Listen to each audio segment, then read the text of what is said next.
Hey, everybody. Name's Emma, and if you've got a minute, I've got a tale that's a bit of a roller coaster, one that dives into love, betrayal, and a fight for dignity. Before we dive into the deep end, let me set the stage and introduce you to the cast of this little drama of mine. It starts with me, Emma. Born into what many would call privilege, with a silver spoon and all that jazz. But despite the cushy start, I was raised to value hard work over handouts. My dad's the king of the engine additive world, a self-made man who turned a niche into an empire. Mom's no slouch either, she built a beauty salon empire from the ground up, making her name synonymous with style. Their divorce when I was 19 could have been messy, but they kept it classy, splitting everything down the middle while somehow maintaining a friendship. Dad stayed single, content with his business and bachelorhood, while Mom remarried but didn't expand the family beyond me. Enter Jake, stage right. My husband, or as I've come to think of him, the catalyst of my personal upheaval. We got hitched when I was fresh out of college, after I landed a job teaching music to kids with more energy than sense. Life seemed pretty sweet until we hit a bump, I got pregnant, and suddenly, Jake's true colors started to bleed through. One lazy Sunday, sprawled on the couch with his feet up, Jake casually lobbed the grenade into our life. Emma, babe, why don't you just quit your job? Stay at home with the baby. We'll manage. I nearly choked on my tea. Quit my job? Jake, you know we can't afford that on your salary alone. Plus, I love my work. He waved a hand dismissively, a smirk playing on his lips. Come on, Em. It's not like we're ordinary folks. Your dad's loaded. A little help from him, and we're golden. I felt my blood boil. That's not the point, Jake. I'm not tapping into my parents' wealth for our day-to-day. We agreed to live within our means. But Jake wouldn't let it go. Over dinner, in front of his parents no less, he brought it up again. Emma's considering taking some time off work, you know, with the baby coming and all. His mom, Carol, a woman with a sharp tongue and an eye for advantage, jumped in. Oh, that's wonderful. With Emma's family, you two don't have to worry about a thing. I clenched my fork a little tighter, trying to keep my cool. Actually, we haven't decided anything. And we intend to manage on our own, thank you. Jake's dad, Frank, never one to miss a beat, chimed in with a chuckle. Why play the hard way, Emma? A little help from your folks, and you could be living easy. Why waste that opportunity? The conversation spiraled from there, with Jake and his parents painting grand pictures of a life lived on my parents' dime. Every word felt like a betrayal, twisting the knife a bit deeper. They didn't see me, they saw a ticket to an easy life. That night, lying in bed next to Jake, I couldn't shake the feeling of isolation. Jake, do you really think we should be relying on my parents like that? I whispered, hoping for some sign I'd misread the situation. He rolled over, facing me with those eyes that once melted my heart. Emma, it's not about need. It's about what's smart. Your parents can afford it, and we deserve a break. Why not take it? Deserve. That word echoed in my head long after Jake had drifted off to sleep. It was clear we were on different paths, with different values. I lay awake, staring at the ceiling, wondering how I'd missed the signs, and where we went from here. After that first clash with Jake about money and pride, I thought maybe, just maybe, we'd find our way back to the same page. But, oh, was I wrong? Enter the in-laws, stage left, with their own special brand of chaos. Jake's folks weren't exactly the poster children for self-reliance. They had this way of sniffing out a free meal from miles away, and my family's wealth was like a beacon to them. One evening, we're all sitting around our cramped living room, and Frank's going on about this new business opportunity that just needed a small investment to get off the ground. So, Emma, darling, Carol starts, her voice dripping with that fake sweetness that could give you cavities. With your family's resources, I bet you could easily help us out. It's such a sure thing. I tried to keep my cool, really I did.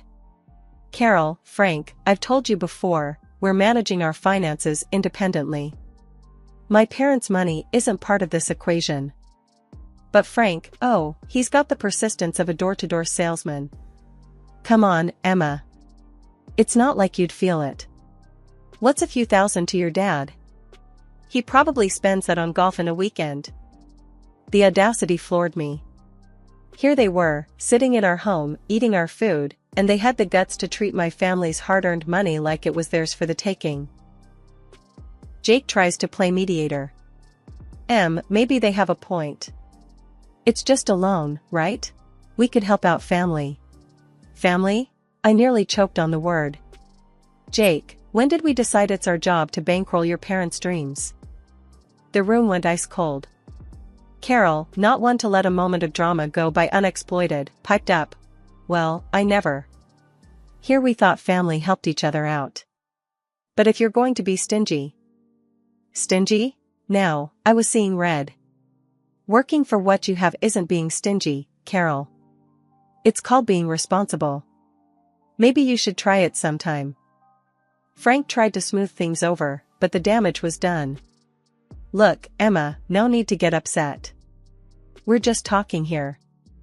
Talking, right. I couldn't hide my sarcasm. Seems like all we ever do is talk about how my family can solve your problems. That night, after they finally left, with Jake apologizing for his parents' misunderstanding, I lay awake, staring at the ceiling. It wasn't just a misunderstanding. It was a full-on invasion of our lives by two people who saw me not as a daughter-in-law, but as a walking, talking ATM. After our little Lily came into this world, life took a turn I didn't quite expect. You'd think the arrival of a grandchild would bring out the best in people, right? Well, not so much with Jake's folks. They showed up at the hospital with what had to be the cheapest onesie from the discount bin. It still had the clearance sticker on it. But when my folks came through with a beautiful hand-knit blanket and some top-notch baby gear, you'd have thought World War III was about to break out in that hospital room. Wow, really laying it on thick, aren't they? Carol quipped, eyeing the gifts with a mix of disdain and envy. Must be nice to just throw money around. Bet they could have just gotten you a house, instead of all this fluff. Jake chimed in with a chuckle. Yeah, Mom's got a point, Em. Your folks sure don't hold back. A house might have been more practical, huh? My heart sank. Here I was, holding our newborn, and all they could talk about was how my parents should have spent their money. It stung, hearing Jake echo his mom's words. Was our daughter just a dollar sign to them? I tried to keep the peace, biting back my growing anger. Well, it's not about the price tag, right? It's the thought that counts. But Frank wasn't about to let it go. Oh, sure. But when you think about it, a nice little investment in property, now, that's a gift that keeps on giving. The ride home from the hospital was tense. Jake tried to smooth things over, saying his parents were just old-fashioned and didn't mean anything by it. But the seed was planted. Doubt started creeping in about why Jake really married me.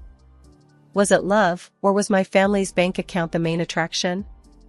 A few weeks later, during one of their unsolicited visits, Carol brought it up again. We were all crammed in our living room, Lily fussing in my arms, and Carol couldn't resist a jab at the new stroller my mom had bought us. Must be nice, having your folks shower Lily with all these expensive toys and gadgets. Though, a contribution to a house fund would have been more useful, don't you think, she said, her voice dripping with that passive-aggressive tone I'd come to dread. Jake, sitting beside his mom, nodded. Actually, babe, we've been talking. Maybe your parents could help us out with a down payment instead of more baby stuff. Makes sense, right? I was floored. Not only were Jake's parents relentless, but now Jake was on board with turning our daughter's birth into a bargaining chip for financial gain. It felt like I was living in some twisted reality where love and family meant less than material wealth. Is that what this is about for you, Jake? Using my parents for money? I couldn't hide the hurt in my voice. I thought we were in this together, for better or worse, not for richer or poorer. Jake looked taken aback, but Carol just sniffed. Well, when your wife's parents are rich, it's only practical to think about these things. After they finally left, I lay awake, staring at the ceiling, Lily asleep beside me. The realization hit me hard. My marriage, my family, it all felt like a transaction to them. And I was the currency. The last few years have been a roller coaster, to say the least. Lily's grown into a fiery little 3-year-old, full of life and laughter. But life threw us some curveballs that I never saw coming. First, it was Mom. The accident was sudden, a shock to all of us. I was drowning in grief, barely keeping it together for Lily. But Jake? His first question wasn't about how I was holding up. No, it was, so, how much are you getting from your mom's will? It felt like a slap in the face. My mom wasn't even cold, and here he was, eyeing her legacy like a vulture. According to Mom's will, I inherited the barbershop chain. I knew nothing about running a business, but Jake was quick to offer his expertise. "Babe, let me handle this. You know I've got a knack for business," he said, all confidence and smiles. I was too lost in my grief to argue. So, I let him take the reins, though I made sure the ownership papers stayed in my name. I thought, maybe, just maybe, he could turn things around for us. Then, barely a year later, Dad passed away from a heart attack. Losing both my parents in such a short time broke something in me. I needed Jake more than ever, but all he could talk about was what we'd inherit from Dad. The day after Dad's death, Jake's parents came over. I expected maybe a shred of decency, a moment of respect for my loss. But no, they dove straight into speculations about Dad's wealth. "So, Emma, must be a hefty sum coming your way, huh?" Frank said, barely able to contain his glee. I saw red. "Can you not? For once, just stop talking about money," I shouted, the words exploding out of me like shrapnel. Carol put on her best offended face. "Well, I never. We're just concerned about the family's future. No need to be rude." Jake tried to play peacemaker, as always. They're just curious. It's a big deal, you know?" "A big deal?" I echoed, my voice rising. "My parents are gone, Jake. And all you and your parents can think about is cashing in? Is that all I am to you? A bank?" The room fell silent. The tension was thick enough to cut with a knife. Jake looked at me, then at his parents, and mumbled some half-hearted apology. But the damage was done. I couldn't stand the sight of them, their greed, their complete lack of empathy. "Get out," I said, my voice steady, but cold. They left, Carol muttering under her breath, Frank with a scowl. Jake lingered, trying to justify his parents' behavior. But I was done listening. 2 days after my dad died, Jake comes bouncing through the doorway earlier than usual. "Babe, I've got awesome news." He beams at me, barely containing his excitement. "I've struck a deal to sell the hairdresser chain. Can you believe it?" My jaw nearly hit the floor. "What? You did what without even asking me?" I was fuming, feeling a mix of betrayal and disbelief. Before we could really dive into it, his folks showed up, ready to party like we'd hit the jackpot. They brought in this feast from some fancy restaurant and a bunch of brochures that screamed high roller. Carol was all smiles, waving those brochures in my face. "Guess what, honey? We've sold the old condo and put down a deposit on a beach house. We're all moving to the coast." I stared at her, feeling like I was trapped in some bad dream. "Hold on. You what?" "Nobody asked me about moving. I don't want to live by the beach, with all that humidity and the winds, with a kid. Are you out of your mind?" Carol just waved off my concerns like I was talking about the weather. "Oh, don't you worry about that. We've also booked a cruise. You should come with us. It'll be fabulous." "Where's this money coming from?" I asked, my patience wearing thin. "Well, darling, with your father's passing and the sale of the salons, money's no object now. We're set for life. Think about it, yachts, private jets. We're living the dream." Carol's eyes were practically sparkling with dollar signs. I turned to Jake, utterly dumbfounded. Why are we even talking about selling my mom's business again? And what's this nonsense about being set for life? Babe, it makes sense. Managing both businesses will be too much. We gotta focus on what's more profitable. It's for our future, for our daughter's future. I couldn't believe what I was hearing. The greed, the audacity, it was all too much. Show me the financials for the salon, I demanded.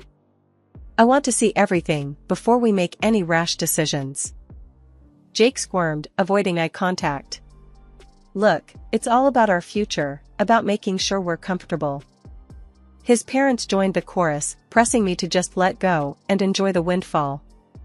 But looking at them, all I could see were vultures circling. Why the rush to sell the hairdresser shops again? I pressed, needing answers from Tom. Jake shrugged, the picture of faux reason. Look, babe, after your dad's gone, juggling both businesses just doesn't make sense. We gotta focus on what brings in more dough. The car oil thing is a gold mine, compared to the salons. His folks perked up at this, chiming in with their 2 cents. Darling, think about it. Selling those little shops could give you a life of luxury. Why waste your time on them? His mom cooed, her voice dripping with greed. The sight of them, practically salivating over my inheritance, made my skin crawl. I want you to leave. Now, I said, my voice firm, my resolve stronger. This is a time to mourn my father, not feast on what he left behind. Jake tried to interrupt, but I cut him off. And another thing, this is my inheritance we're talking about. Mine. You and your parents have no say in this. The air turned icy as they realized I wasn't the pushover they thought I was. With heavy steps and heavier scowls, they left, leaving me to ponder the lonely battle ahead. The dawn after my father's funeral found me in a fog of grief, the world around me dulled to a monotonous gray. That's when Jake decided to inject his version of color back into our lives. Over a breakfast that tasted like cardboard, he launched into his agenda. We need to call a meeting with the founders of your father's company, pronto, Jake stated, his voice slicing through the quiet like a knife. I paused, a piece of toast halfway to my mouth, and stared at him. Jake, my father has just been buried. Can't this wait? I need some time to process everything. He waved off my concerns with a flick of his hand. Time is money, babe. We need to act fast. Frustrated and seeking clarity, I reached out to our family lawyer, asking for a breakdown of the barbershop chain's status and a primer on my father's business dealings. Information, I hoped, would give me some ground to stand on. A month whirled by in a blur of legal jargon and financial statements until Jake, accompanied by his parents, descended upon our house once more, each of them bursting with unsolicited advice and greed-laden suggestions. Without so much as a hello, Jake dove right in. You know, I've been thinking, I'm the right man to lead your dad's company. The audacity of his claim left me speechless, but he wasn't done. And, I'll need a new car. Something that screams business mogul. The latest BMW should do the trick. Before I could even muster a response, Carol chimed in with her own outrageous demands. The coastal house is nearly ready. We just need to throw in another $300,000, plus some for furniture. And, dear, I expect you to set up an account for me. I need to maintain my lifestyle, after all. After listening to their endless demands, I knew what I had to do. It was like a switch flipped inside me. No more Mrs. Nice Gal. Clutching the divorce papers like a shield, I stepped forward, interrupting their chatter. Jake, we need to talk, I announced, placing the papers before him on the coffee table. He picked them up, a frown creasing his forehead. What's this, then? His attempt at nonchalance couldn't hide the tremor in his voice. Divorce papers, I stated, every word deliberate, icy. I've had the business audited. Jake, you've run it into the ground. It's teetering on the edge of ruin because of your management. His face drained of color, a guilty child caught in a lie. I was trying to make it better, he stammered, his excuses as flimsy as his confidence. Make it better? By firing our most talented staff and neglecting the core of what made the business succeed. My voice rose, fueled by a cocktail of anger and betrayal. Carol, ever the meddler, couldn't resist intervening. Now, dear, let's remember he's entitled to half of everything. Marriage binds assets, after all. I couldn't help but laugh, but there was no joy in it. Nice try. But everything's been in my name since before I made the colossal mistake of marrying your son. He gets nothing from me. The room went silent. They were stunned, their grand schemes shattering around them. And another thing, I added, staring Jake down. You're going to pay back every penny you've cost the business. Every single penny. When the reality of the divorce finally hit Jake, his reaction was to desperately grovel, pleading with me to reconsider. Please, can't we talk about this? There has to be another way, he begged, his voice cracking with desperation. His parents, not to be outdone in the drama department, launched into their own tearful performance. They lamented about sinking all their funds into the coastal house, a property now hanging by a thread without the next installment. We're going to lose everything, his mother sobbed, her tears flowing freely. Please, think of what this means for us. I listened, my heart hardened by their previous actions, feeling nothing but a detached coldness towards their plight. Sorry, but that's your mess, I stated, my tone unwavering. With a newfound resolve, I guided them to the door, closing it, and this chapter of my life, behind them. In the days that followed, I didn't allow myself to dwell on the past. Instead, I focused on the future, selling the apartment that Jake and I once shared. The sale provided just enough for a quaint, welcoming house that promised a new beginning for my daughter and me. Stepping into our new home, I felt a weight lift off my shoulders, a sense of peace enveloping us in a way that had been missing for too long. The wheels of justice turned slowly but surely, and when they finally caught up with Jake, he was ordered to compensate for the turmoil he'd inflicted on the hairdresser chain. The courts determined that his recklessness had a price, and he was forced to liquidate his share of our old apartment to meet his financial obligations. Watching him being held accountable for once felt like a bittersweet vindication for the hardship he'd put us through. Out of nowhere, my phone rang one day, and on the other end was my former mother-in-law, her voice laced with desperation. We're in a bind. We need help to buy a place, any amount would help, she pleaded, her audacity leaving me incredulous. I took a deep breath, collecting my thoughts, before responding. You made your bed, I replied, my tone steady and resolute. It's time you lie in it. Ending the call, a mix of emotions washed over me, anger at their continued sense of entitlement, but also a profound sense of freedom from their clutches. After everything that went down with the divorce and wrestling back control over my mom's hairdresser chain, life finally started to brighten up again. It was a tough climb, but gradually, the salons began to find their old spark. Bringing back those top stylists we'd lost felt like a victory parade. Watching them walk back through those doors, ready to bring their magic back to our chairs, it was like watching the place come alive again. Turns out, I was more cut out for the business world than I'd ever imagined.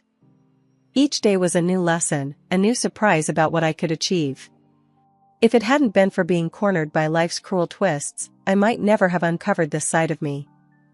Handling my dad's car oil business was another mountain to climb. For now, I decided to bring in a manager to steer the ship while I got my bearings. It's all yours for now, but keep me in the loop, I told him, making it clear I was still in charge. Once Lily's old enough, maybe around 20, I'm thinking of passing it to her if she's interested. I want her to have options, to choose her path. Meanwhile, I'm dipping my toes into it, learning the ropes. Our new home, just me and Lily, was a haven of peace, a world away from the turmoil we'd left behind. It was small, sure, but it was ours, a place where we could grow, heal, and build something new. Every corner filled with laughter, every nook cradling a memory we were making together. Out in the garden, Lily's laughter was a balm to my soul. "Mommy, when I grow up, I want to be just like you," she'd say, her eyes alight with wonder and admiration. "You're going to be even more amazing," I'd respond, pulling her into a hug. I knew, deep down, that we were on the brink of something wonderful. Together, we were unstoppable, ready to meet whatever the future held with open arms and hopeful hearts.